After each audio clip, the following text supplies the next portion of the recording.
Roller কোস্টারে উঠতে পারাটা ভীষণ আনন্দের ব্যাপার। আর সে আনন্দেই আমি তখন আবোল-তাবোল বকছিলাম। যা তা। রোলার কোস্টারটাকে সবসময় আমার মনে হয় এটা মানুষের জীবনের মতো। জীবনে যেরকম আপনি ভয়কে জয় করে আস্তে, আস্তে, আস্তে উপরের দিকে উঠতে থাকবেন, উঠতেই থাকবেন, উঠতেই থাকবেন। কিন্তু আপনি জানেন না এই ওঠার শেষে কী আছে। হয়তো কী হবে?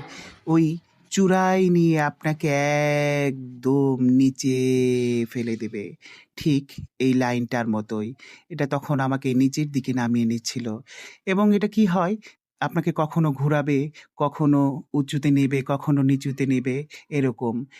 মানুষের জীবনেও কিন্তু এরকমটাই হয় সবসময়। কখনো উত্থান, কখনো পতন, কখনো বা ঘুরিয়ে ফিরিয়ে যখন আপনি নিজের জীবনটাকে উপভোগ করা শুরু করেছেন, তখনই দেখবেন জীবনটা শেষ হয়ে আসছে।